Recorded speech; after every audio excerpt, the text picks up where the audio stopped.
Do you want to start eating healthy but not sure how or where to start? Then be sure to watch this video because I'm breaking down my top tips for those wanting to start their healthy eating journey. And make sure you watch until the very end because the last one is important.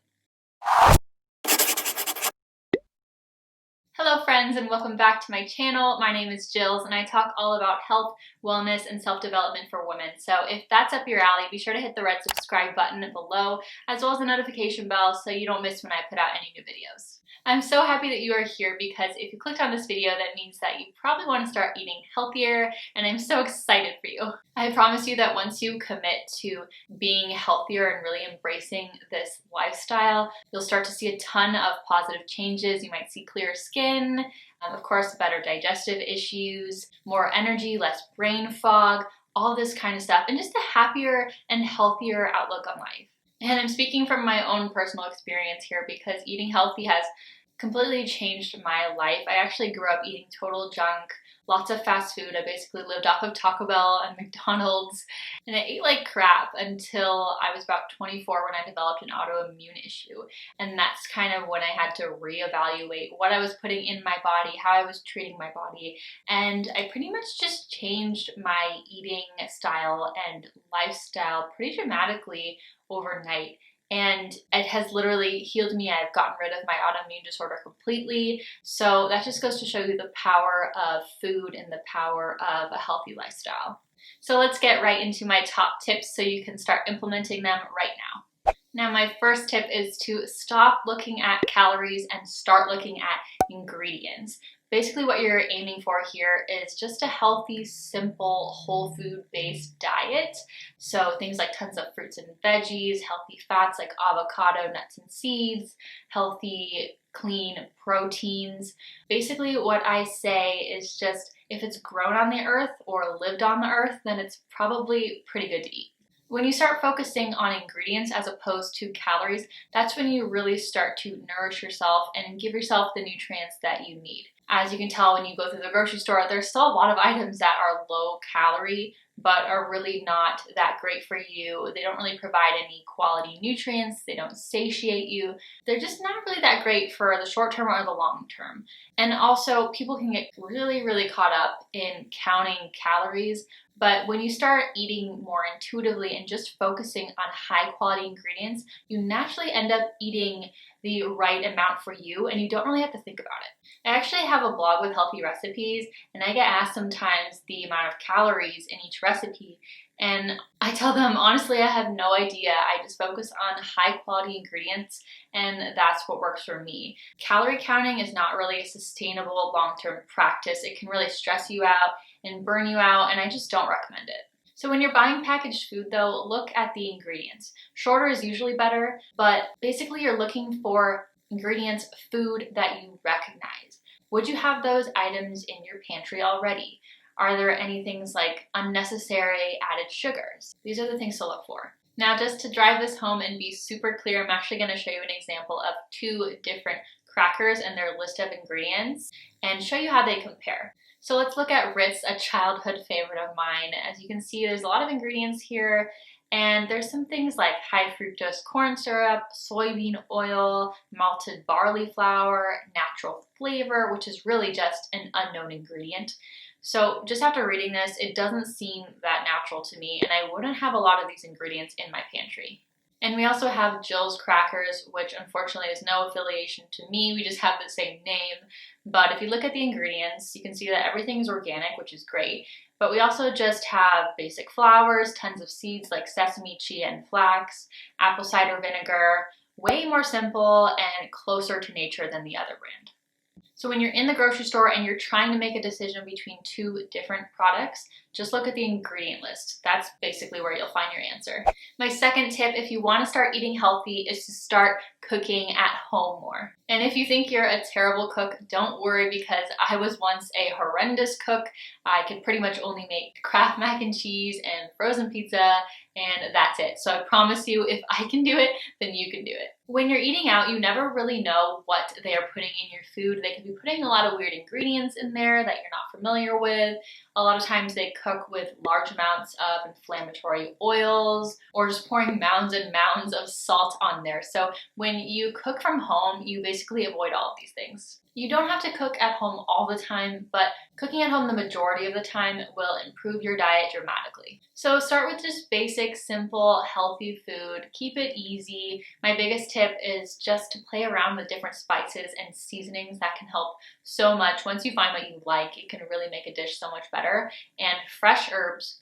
Fresh herbs are a game changer, I tell you. And lastly, to make cooking at home easier, what I recommend is to basically cook once but eat twice. So just cook a really large dinner and then eat the second half for lunch the next day, and it makes it so easy, less time spent in the kitchen. And my next tip, if you want to start eating healthier, it's important to remember that everyone has their own food needs. So what works for one person might not work for you. There are so many different diets out there, and sometimes there are people who need lots of complex carbs, and there are other people who do better with no carbs. And then there are some people who could eat a ton of raw veggies and feel really good. And then there are other people who need to cook all their veggies. So everyone is just so different. For me personally, I tend to really like large meals, and I don't really snack that much in between. That's just kind of what works for me. That's what makes me feel my best. I also like cooked veggies over raw. I don't eat a ton of salads because I just love cooked veggies. They make me feel better. So it's all about doing what works for you. Now that leads me into my next tip, and that is to listen to your body. Take note of how you feel after each meal or after each snack. Do you feel energized? Does your digestive system not feel that great? Do you feel bloated? What about 1 hour after the meal or 3 hours after the meal? How do you feel then? And I'm not talking about taste here, but how does it make your body feel?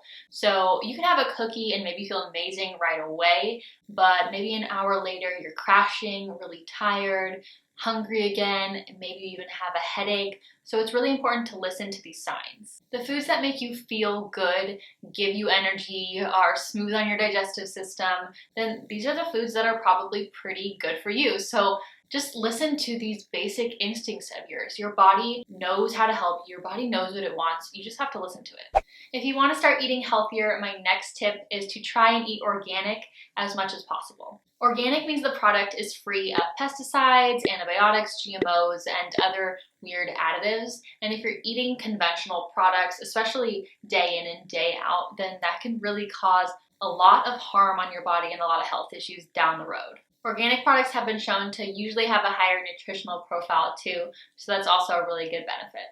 Of course, yes, this usually does cost more, so I know not everybody who is watching this video is just going to run out and buy organic everything, and that's totally okay.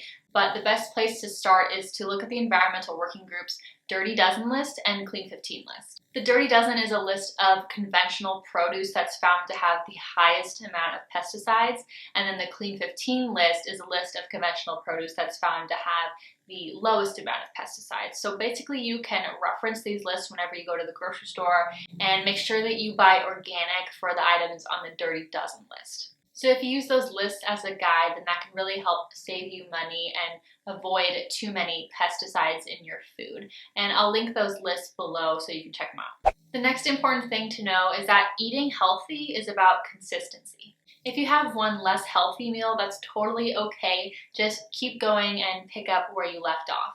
I feel like a lot of people have this mentality where if they mess up during the day, they then wait until tomorrow or next week or next month to start over, and that's just not how it works. Maybe you have some ice cream with a friend after lunch, and if you do, then enjoy it and be in the moment and just be happy and don't have any guilt about it. But then once you're done with that ice cream, for dinner, just eat like you normally would. Eat a simple, healthy, clean meal. One junky meal isn't going to change you just like one healthy salad won't. It's important to live your life sometimes and have fun and not feel guilty or bad about it. But then once you're done, just return to normal. My next tip is to not follow any crazy diets or meal plans. Just keep it simple. A lot of people go from not eating healthy at all to being 100% full on keto or doing these 16-hour intermittent fasts. And a lot of these crazy diets are not sustainable in the long term. Forget about a certain plan and just go back to my first tip. Focus on eating high quality ingredients. Don't stress about anything else, just focus on the ingredients. And one of the most important tips I have for those wanting to eat healthy is to shift your perspective. This is really, really important. A lot of people want to start eating healthy solely for the purpose of looking good or losing weight. And it's totally okay to want to look good and lose weight, but a lot of this comes from a feeling of hate towards their own body, or not feeling good enough the way they are now and not feeling that they will ever be good enough until they change it. And this kind of thinking comes from a really negative place. Instead, shift this perspective so that eating healthy is a form of self-love. Eat healthy to support your body, to nourish your body, to give your body the energy it needs because you love it, because you care for it, because you deserve it. This comes from a much more loving and compassionate place. So do you see the difference when eating healthy is a positive, loving thing as opposed to a negative, self-hatred thing? It's so much easier to stay motivated and just stay consistent. This is all just about reframing your thoughts, and this can have a really huge impact on not just your eating habits, but also your life. If you're really struggling to shift your perspective, then it might be a good idea to first work on things like self-love and affirmations to shift your mindset. Now, I hope you can really take these tips and put them into practice so you can start eating healthier and living your best life. If you enjoyed this video, be sure to give it a thumbs up. I really appreciate it. And subscribe to my channel if you haven't already for more helpful content. See you next time.